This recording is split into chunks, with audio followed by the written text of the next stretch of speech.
radical or Nazi or Hitler-like, and that's why they do that. That can be self-defeating. You know, sometimes that works. You know, they get a bunch of Nazis together, a government sponsors a bunch of Nazis, and they start going to immigration rallies, and they try to use that to discredit it. And sometimes it does. In Canada, it worked quite well. Apparently, it was used to discredit mainstream views. You know, your views are agreed with by Nazis, and then they try to use it to discredit it. It can be problematic. You know, it can be problematic when they try that, and the society flips and says "Hail Hitler." That can happen too. One of the dangers comes when you have a demoralized society that's coming out of a heavily brainwashed state. But if anyone's advocating anything violent, anyone's advocating playing basketball, well, that's not the game. The game is playing baseball. So if you want to play basketball, you better sit down and wait for your game to come up, or you will be in jail. You can't do that. You've got a government so jumpy they're harassing shark hunters. They're harassing old men at VFW halls for shark hunters. They're not arresting them, but they harassed them. So it doesn't surprise me that they're going to try to round up some people. But that's about all they can do. Now, why would they flip on Hal Turner? Well, who knows? Maybe the people that flipped on him didn't like him because he's a traitor. Maybe they want him to get him to turn evidence against Mr. Metzger. Apparently they had something going. Who knows? Use your imagination. I'm just giving you the facts. If someone's advocating violence, get away from them. Anyone with half a brain isn't going to talk like that. But of course, they did do a good deal work legitimizing him with economic stuff. You know, the guy was quoted all over the international press and stock trading journals, having to do with not racial stuff, but financial stuff. Interesting enough. Then apparently he would bounce from that to you know, killing judges and whatnot, or basically giving addresses to Congress and whatnot. But of course he was there to draw out the nutballs and everything else. And maybe he thought he was being cute, but or who knows. But again, when you run your mouth, you get yourself in trouble. And someone like Mr. Metzger will never go down from running his mouth. Someone else around him will. And in that bringing that person down, there'll be a guilt by association or something. But that's all I'll say on the subject. I won't say anything more. Simply, if you're advocating basketball, you might as well just sing that in the shower to yourself, keep it to yourself, or join the military, because that ain't going to fly here. There's not a place on the planet where you can play violent revolutionary.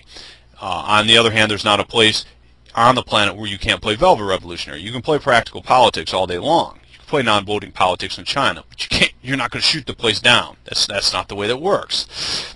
Learn it and live it. But if you hear someone like David Duke or Dr. Duke at an Ameren meeting or anything like that tell you someone's dangerous, or especially someone like Bob Whittaker tell you someone's dangerous, they're not telling it to you. You know, there's a great deal of wisdom there. They're telling you something. Maybe they knew something about Hal Turner you didn't know. But anyway, someone's probably going to have to learn that the hard way. But let's go around the world and let's talk about some interesting events. Israel says Russia may consider plans to sell missiles to Iran. Israel's been trying to convince them not to sell missiles to Iran in a long, long time. If they were going to sell missiles to Iran, they probably already would have done it. It should be interesting to see how this turns out. Russia has always used that as a big leverage, because that is a big leverage point. Missiles to Iran is a huge leverage point over Anglosphere.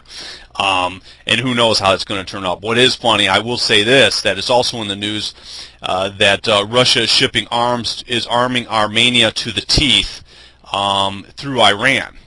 And basically using Turkish airspace to deliver arms to Armenia. And using them to go into Iran and whatnot. In other words, they're arming it looks like to me they're arming everyone in the area. You know, Armenia is obviously Russia transfers arms to Armenia through two routes. One is the Caspian Sea and the other is through Tajikistan.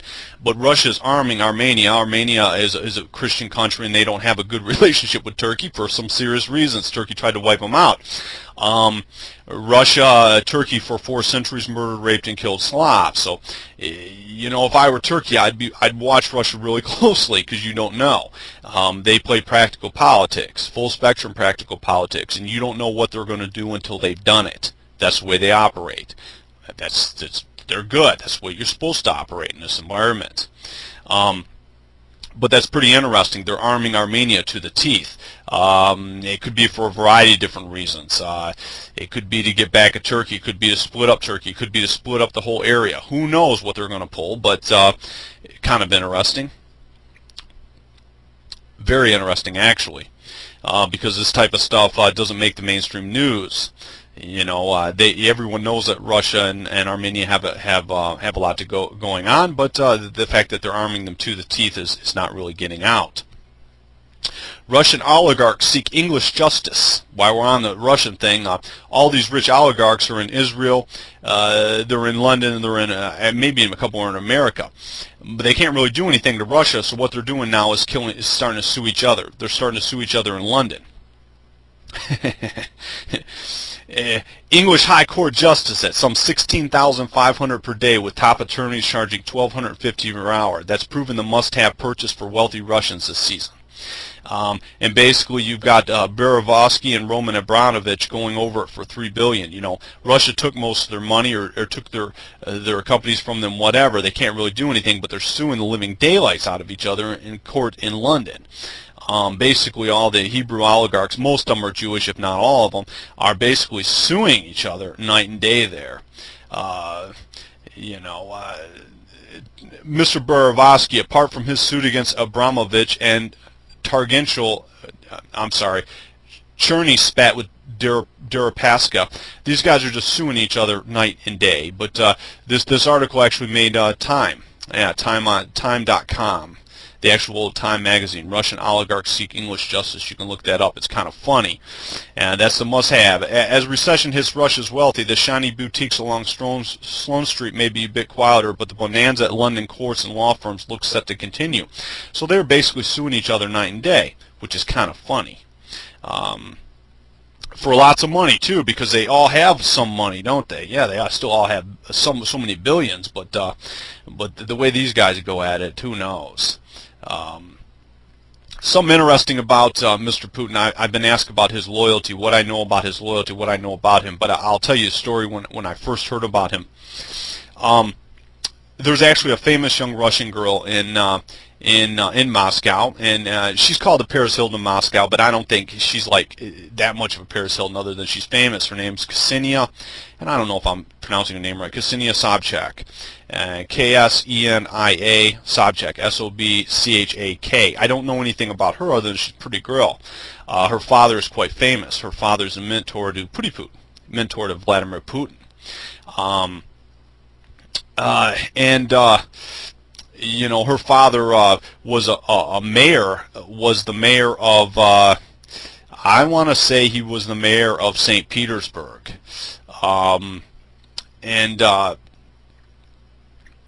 And basically, her father lost an election. This would have been 1996. It was mayor of St. Petersburg or mayor of Moscow, one of the two. I'm guessing it was St. Petersburg. And Mr. Putin worked for him or worked around him as one of his staff. What actually he did, who knows?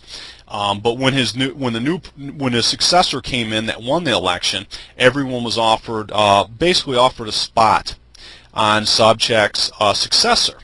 Was offered everyone that worked for him was offered the same spot on his staff, and everyone accepted except Mr. Putin. And his famous line was, "It was better to be hung for loyalty than for betrayal." And he's always helped this young girl out that became a toast of the town of Moscow as his star rose, because you know, her father was his mentor, which is interesting. And he's fiercely loyal. In other words, Putin worked for a gentleman way back in '96, and he wasn't reelected, and he didn't really want to work for a successor, but he was the only one that didn't stay on, didn't accept the job. He's very loyal. Someone like that is not going to sell out Russia. Someone like that considers him European is not going to sell out European, even if you think they are. No, he's playing a totally different game and a long-run game, and they have a lot going on, but they play full-spectrum practical politics, mostly wide sky. What you don't see can kill you politically. Kind of like that Iranian Revolution that they're accusing them of knocking down. Yeah, you're not going to see them operate until they're done, but that is the game. If you don't like it, well, I can't do anything about that. All you can do is try to understand it. Let's talk about